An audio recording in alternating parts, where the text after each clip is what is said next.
In 1989, the Soviet Academy of Sciences quietly lost 40% of its most cited researchers 2 years before the USSR officially collapsed. Nobody announced it. Nobody tracked it in real time. The institution kept publishing reports. Committees kept meeting. The system looked functional from the outside, but the people who understood the system, the ones who could read its internal signals, had already started walking out the door. That's not an accident. That's a pattern, and it has repeated itself across empires, corporations, hospitals, and governments with a regularity that historians rarely name directly. Every collapsing system loses its best people first, not because they caused the collapse, but because they saw it coming before anyone else. Here's the psychology behind that pattern and what it tells us about the systems around us today. There are 3 mechanisms at work, 3 distinct psychological and structural forces that explain why the most capable individuals always exit first, and why, by the time most people notice, it's already too late. Mechanism 1. Early signal detection. Why smart people see the cracks before anyone else. Mechanism 2. The asymmetric cost of leaving. Why talented people always have an easier exit, and what that does to the systems they leave behind. And Mechanism 3. Institutional blindness. Why the leaders who remain are often the least equipped to see what's happening. Let's start at the beginning. There is a concept in systems analysis called weak signal reading. It is not complicated. It just means some people notice small, early warnings that most people ignore because most people are waiting for the loud, obvious alarm. High-capacity analytical thinkers are very good at this, not because they are smarter in some abstract sense, but because they have trained themselves or been trained by their work to look for structural inconsistencies, misaligned incentives, decisions that do not make sense unless something is being hidden, patterns of slow degradation that only become visible if you are comparing this year to 5 years ago. Think of it like a ship's navigator using dead reckoning. You do not need to see the iceberg. You need to know your speed, your heading, and what the charts say. You can feel when something is off before anything visible has gone wrong. In the 1980s, Soviet physicists and mathematicians started picking up exactly these kinds of signals. Funding flows were being quietly redirected. Research priorities were being distorted by political pressure. Publication review times were getting longer. Equipment requests were being denied without explanation. None of these were headline events. Together, they formed a coherent picture. The system was starting to eat itself. The people who saw this picture were not pessimists. They were readers. They were decoding the institution, the way a doctor reads an X-ray, and what they saw concerned them deeply. So they started calling colleagues at universities in Germany, in France, in the United States, not because they were disloyal, but because the institution had stopped making sense, and they had the analytical capacity to recognize that, years before the system's public collapse. The same pattern appeared in Enron in 2000. Between 6 and 12 months before the scandal broke publicly, a series of senior analysts, accountants, and lawyers quietly resigned. Many cited vague reasons, pursuing other opportunities, personal reasons. But internal records and later congressional testimonies revealed a different story. These individuals had seen irregularities, accounting structures that did not hold up under scrutiny, pressure to avoid asking certain questions. The weak signals were there. They read them. They left. This is Mechanism 1. The first people out of a declining institution are not random. They are disproportionately the ones who can see the structural picture most clearly. And here is the micro-revelation that should concern you. Their departure removes the very people who might have been able to fix the problem. The early readers leave, the late readers stay, and the institution loses its own diagnostic capacity exactly when it needs it most. Here's something that almost never gets said directly. Leaving a failing institution is not equally easy for everyone. If you are highly skilled, if your expertise is portable, if your network extends beyond your current employer, if your track record speaks across industries, leaving is painful but survivable. You have options. You know you have options. If you are less skilled, if your identity is deeply embedded in your current role, if your professional network is narrow, if your specialty doesn't translate easily outside, leaving feels existential. You stay, not because the institution is working, but because you have nowhere else to go. Economist George Akerlof described a version of this in 1970 in his paper on the market for lemons. When the people who can leave do leave, what remains behind is a systematically lower quality pool. Not through malice, just through selection. The structure of the situation produces the outcome. This is called adverse selection, and it is quietly devastating to institutions in decline. Look at the British National Health Service between 2021 and 2023. This is one of the most documented cases of institutional brain drain in recent memory.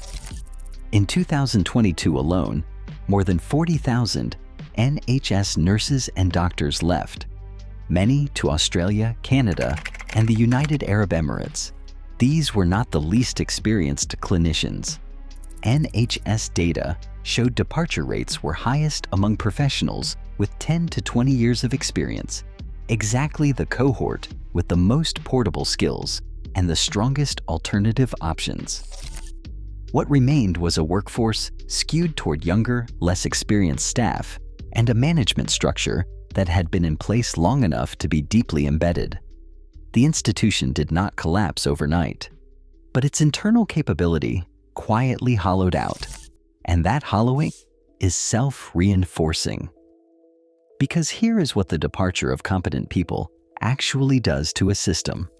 It increases the burden on those who remain. That increased burden drives further departures, which further increases the burden, which accelerates the next wave. This is not a metaphor. It is a measurable feedback loop, and once it starts, it is very hard to stop without dramatic intervention. The Bureau of Labor Statistics tracked something structurally similar during the Great Resignation of 2021 and 2022. Voluntary quit rates in the United States peaked at 3% per month in late 2021, levels not seen since records began. Analysis of the data showed departure rates were highest in industries and organizations with the lowest internal mobility and the most rigid hierarchies. The people with options used them. The people without options waited. Detroit is another chapter of the same book. Between 1970 and 2013, the year the city filed for bankruptcy, Detroit lost more than 60% of its population. But the demographic data tells a more specific story. The exodus was not uniform. It was concentrated among higher income, higher education households, the ones with the financial flexibility to relocate, and the professional networks to land somewhere new. What remained was a tax base and civic infrastructure that could not sustain itself, and a municipal government that had lost most of the people who might have restructured it effectively. The mechanism is always the same. The people who can leave first. The people who can't stay. And the institution is left managing its decline with the portion of its talent pool that had the fewest reasons to believe in alternatives. This is the part that most institutions never acknowledge, because acknowledging it would require its leaders to confront something uncomfortable about themselves. The leaders who remain in a declining institution are not a neutral sample of its leadership talent. They are, by definition, the people who did not leave. And if we take mechanisms 1 and 2 seriously, if early departure correlates with higher analytical capacity and greater external options, then What remains at the top of a declining institution is systematically skewed toward people who either could not see the signals or who saw them and had nowhere else to go. This is not an insult. It is a structural observation. The institution's leadership is selected not by merit in these conditions, but by immobility. Peter Turchin, a complexity scientist who has spent decades studying societal disintegration, calls this the elite overproduction trap. When institutions produce more elite claimants than they can reward, the ones who remain compete increasingly bitterly over a shrinking PIE, rather than diagnosing why the PIE is shrinking. The result is a leadership class that is simultaneously more entrenched and less capable of system-level diagnosis than the one that preceded it. Kodak is a case worth pausing on here. Between 1990 and 2002, Kodak's most technically talented engineers, many of them deeply aware of the digital photography revolution the company itself had invented, but refused to commercialize, began moving to startups, to competitors, to universities. The engineers who stayed were largely those embedded in the film business model, either by career structure or by ideological commitment to it. The leaders who remained made the decisions that accelerated the company's decline. They had the authority. They lacked the diagnostic capacity. And the people who had that capacity had already concluded that Kodak was not the right place to apply it. Kodak filed for bankruptcy in 2012. The patents for digital photography, many of them developed internally, were sold for more than $500 million. The company had invented its own replacement, and then systematically lost the people who understood why that mattered. So here is the uncomfortable question. What does it mean when the smartest people around you start leaving? It could mean they're opportunistic. It could mean they found a better offer. It could mean nothing in particular. Or it could mean they're reading signals that you haven't learned to read yet. 3 mechanisms. 1 pattern.